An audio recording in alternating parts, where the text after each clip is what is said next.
Hi, my name is Gerhard Schwant, and welcome to Selling Power TV. Today we have the pleasure of meeting with Peter Strocorp, and he is in Sydney, Australia. Welcome, Peter. Thank you very much for having me, Gerhard. Here is the one team method. The red team is marketing and the black team is sales, or is it the other way around? It's whatever you make it. I'm not being stereotypical about this, Gerhard. You have found sort of the secret sauce on how to align sales with marketing. Can you share it with us?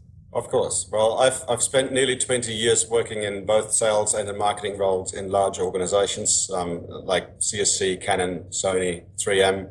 And it's always occurred to me how sales and marketing teams don't really align as well as they should.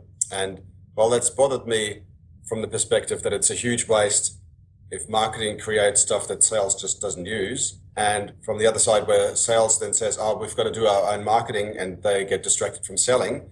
Now with the buyer's journey, they need to be even more aligned than they ever have been before. Because if you find yourself going online, doing your research, selecting down your vendor, and then going, I'm going to talk to a sales guy.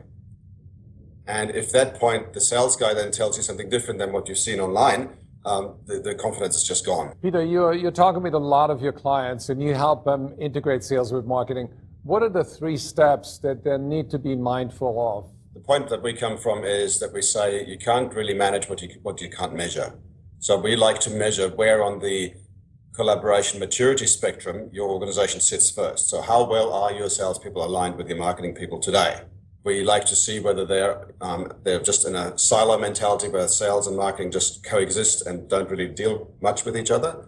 Are you at a point where you've aligned yourself along certain process lines, predominantly around sales lead generation, handover, and management?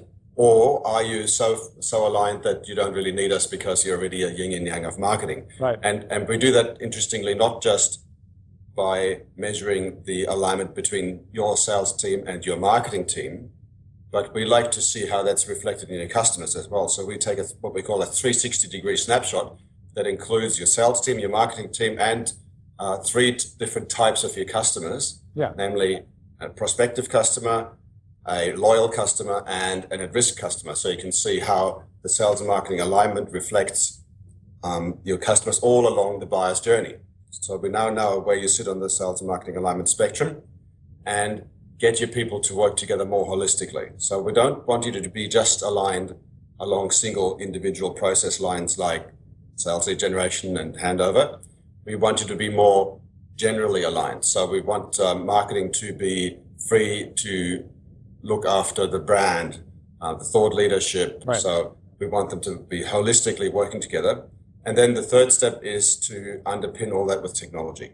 It's nice to bring the 2 teams together and to get them to working together, but you got to make it consistent and you got to make it sustainable so that 6 months down the track or 12 months down the track, you don't end up with the same problem again when people change or circumstances change or the environment changes. So from start to finish, how long does that process take? It really depends, firstly, on the size of the organization, on the distribution of the sales and marketing people, like are they all together or are they distributed around the country or around the region or around the world? And of course, it depends on where on the maturity spectrum your organization sits today. So it could take as little as 90 days, or it could take as long as 6 or 9 months. So give me a case that was the most successful in a global setting where you had to align across different cultures.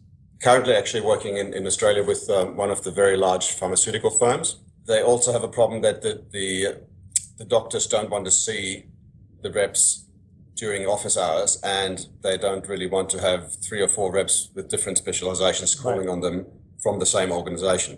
What we were able to do is to actually get the marketing team to provide additional services and additional information to the doctors out of office hours, online predominantly through a portal, and then for the reps to be actually called in by the doctor at a time when it suits them. And that was a result of a direct collaboration between the sales team and the marketing team, where they said, how can we work better together? So ideally, it's like the ending of the movie Casablanca, where they say, Louis, this is the beginning of a beautiful friendship. Something like that. So it's very important, Gerhard, that we don't go in and we don't tell them how to do their jobs. Right. We let them work that out, but we Right. just help them to do it together. And, you know, the financial rewards are just phenomenal. I find it's an interesting twist to align people with their goals first, and then they can see the commonality and they can see the benefits of collaborating and getting better results and reach the goals faster. The other thing is that if you let them come up with the goals first, Right. then they already own the solution. They're not Right. having a solution imposed on them that they then resist. Once they decide how they want to work together, then they can just be much more engaged in that whole process. Wonderful.